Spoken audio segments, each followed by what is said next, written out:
तीर्थराज प्रयाग की महिमा अपरंपार है। पुराणों में प्रयाग की बड़ी अद्भुत महिमा वर्णित है।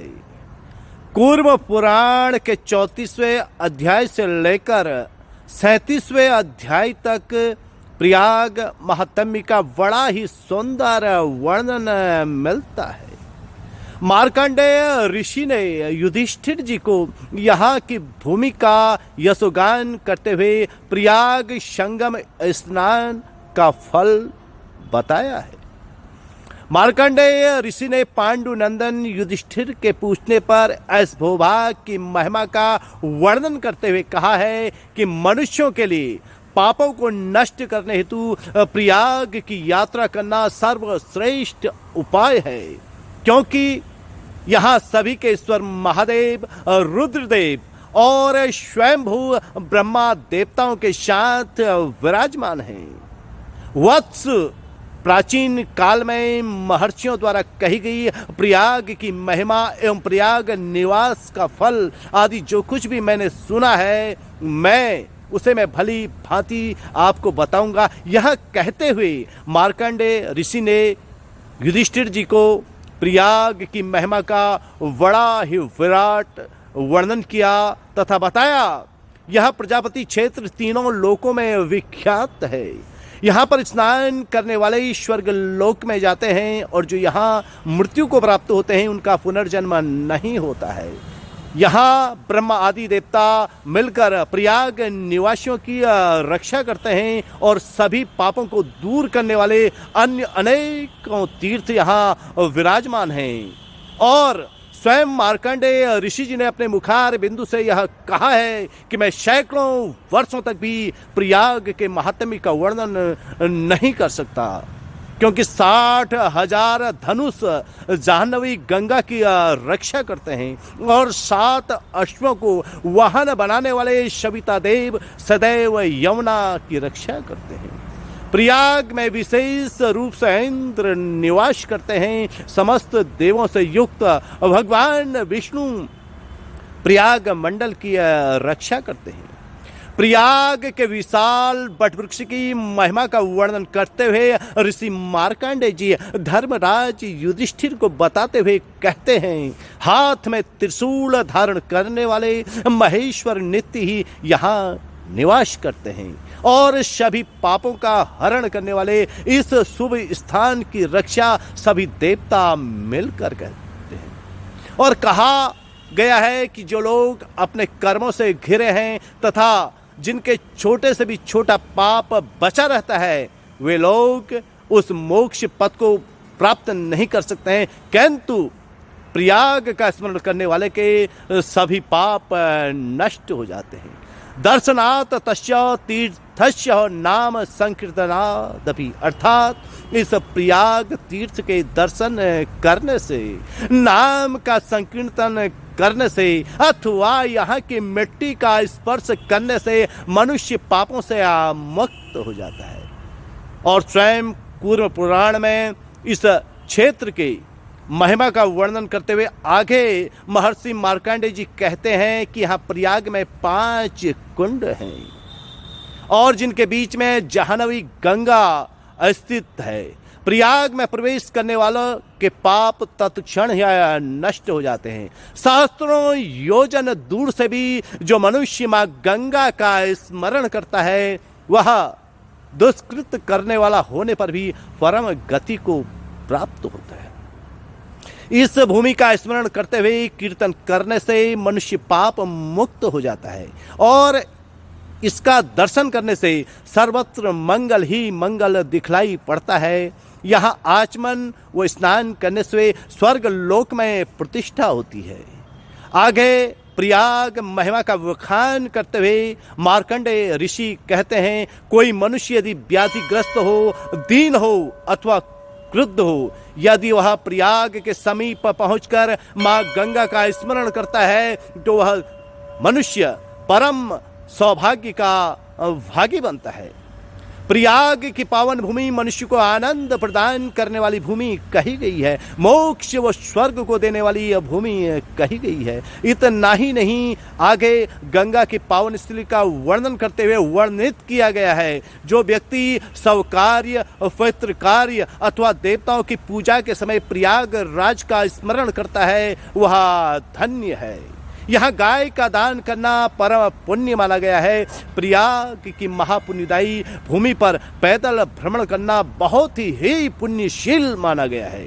मार्कंडेय ऋषि यहाँ के तीर्थों का वर्णन करते हुए युधिष्ठिर को बताते हैं, यहाँ पर 10,000 तीर्थ तथा 60 करोड़ दूसरे तीर्थों का सानिध्य है। योग युक्त सत्वगुणी मनुष्य की जो गति होती है वही गंगा यमुना के संगम पर स्नान करने वाले परम सौभाग्यशाली मनुष्य की होती है।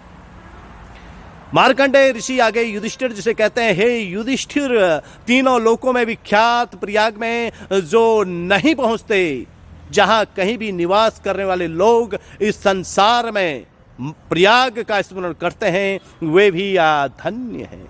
इस प्रकार परम पद रूप ऐसा प्रयाग तीर्थ का दर्शन करने से मनुष्य सभी पापों से उसी प्रकार मुक्त हो जाता है जैसे चंद्रमा राहु से मुक्त हो जाता है। यमुना के दक्षिण किनारे पर कंबल व अश्वतर नामक 2 नाग स्थित हैं। वहां स्नान करने और जल पीने से सभी पापों से मुक्ति हो जाती है। महादेव के उस स्थान पर जाकर मनुष्य अपने को तथा 10 पूर्व की और 10 बाद की सभी पीढ़ियों को उतार देता है।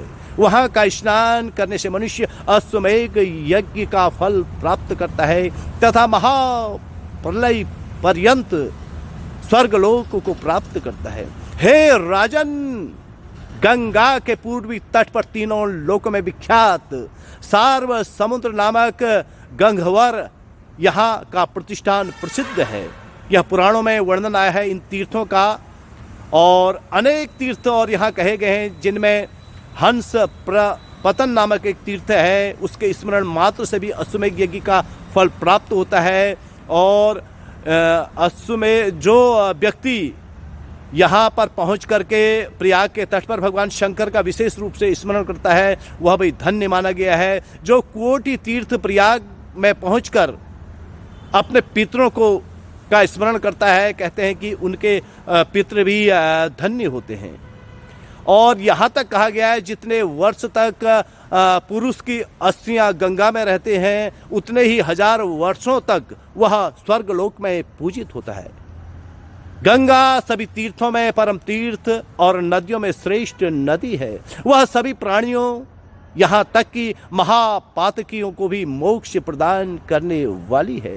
गंगा स्नान सर्वत्र सुलभ होने पर भी गंगा द्वार, हरिद्वार, प्रयाग, गंगा सागर इन 3 स्थानों में बड़ा ही दुर्लभ स्नान करना बहुत ही उत्तम बताया गया है। कुल मिलाकर के प्रयाग की भूमि सभी प्रकार से मंगलकारी व मांगलिक है। महेश्वर के मस्तक से होकर इस लोक में आने के कारण माँ गंगा सभी के पापों का हरण करती है। सतयुग में अनेक तीर्थ होते हैं। त्रेता में श्रेष्ठ तीर्थ पुष्कर कहा गया है। द्वापर में कुरुक्षेत्र और कलयुग में माँ गंगा के पावन स्थल के दर्शन व स्नान की महत्ता है। इसलिए कहा गया है माँ गंगा की सेवा करनी चाहिए। विशेष रूप से प्रयाग में गंगा की सेवा का बड़ा ही अद्भुत फल बताया है और कलयुग के समस्त पापों को का हरण करने वाली गंगा के महात्म्य का वर्णन अनंत वर्षों तक भी नहीं हो सकता है। प्रयाग महात्म्य में माघ मास में संगम स्नान का फल बताते हुए मार्कंडेय ऋषि युधिष्ठिर को उपदेश देते हैं। युधिष्ठिर, गंगा और यमुना के संगम पर माघ महीने में 60,000 तीर्थ जाते हैं, ऐसा वर्णन उन्होंने कूर्म पुराण में किया है। 100,000 गौ का भली भांति दान करने का जो फल होता है वही फल प्रयाग में माघ मास में 3 दिन स्नान करने मात्र का होता है। गंगा और यमुना के संगम पर जो मनुष्य प्रेम पूर्वक अपने इष्ट का स्मरण करता है वह भी परम सौभाग्यदायक माना गया है। कुल मिलाकर के गंगा यमुना के संगम पर स्नान का बड़ा ही फल कूर्म पुराण में आया है। प्रयाग महात्म्य में यमुना की महिमा, यमुना के तटवर्ती तीर्थों का वर्णन, गंगा में सभी तीर्थों की स्थिति बताते हुए मार्कंडेय ऋषि जी ने कहा है, सूर्य की तीनों लोकों में विख्यात पुत्री महाभागा यमुना नदी यहाँ पर मिली है। जिस मार्ग से गंगा प्रवाहित होती है उस मार्ग से यमुना भी गई है। सहस्त्रों योजन दूर पर भी यमुना का नाम लेने से समस्त पापों का हरण हो जाता है। कुल मिलाकर के प्रयाग तीर्थ की महिमा का वर्णन बड़ा ही अनंत है, बड़ा ही अद्भुत है और बड़ा ही निराला है। और अंत में तो विशेष रूप से यह कहा गया है, वह प्रयाग धन्य है, स्वर्ग फल प्रद, स्वर्ग रूप फल को देने वाला है। यह पवित्र, सुख, पुण्य, रमणीक, पावन और उत्तम धर्म युक्त है। यह महर्षियों के लिए भी गोपनीय रहस्य है, सभी पापों को नष्ट करने वाला है। यहाँ पर द्विज वेद का स्वाध्याय कर निर्मल हो जाता है। जो व्यक्ति नित्य पवित्रता पूर्वक इस पुण्य तीर्थ का स्मरण करता है, इस पुण्य तीर्थ के पुराणों में लिखे गए महात्म्य का वर्णन पढ़ता है, सुनता है, उसके जन्म जन्मांतर के पापों का हरण हो जाता है। इस तरह से मार्कंडेय ऋषि जी ने बड़े ही विराट वैभव के साथ कूर्म पुराण में प्रयाग महात्म्य का वर्णन किया है, जिसे आप विस्तार पूर्वक कूर्म पुराण में पढ़ सकते हैं। अन्य पुराणों में भी प्रयाग महात्म्य का बड़ा ही विराट वर्णन आया है। बहरहाल प्रयाग की भूमि सदा ही पावन है, सदा ही निर्मल है और सदा ही मोक्ष को प्रदान करने वाली है। और माँ गंगा आप सभी का मंगल करे। इन्हीं शुभकामनाओं के साथ मैं रमाकांत पंत।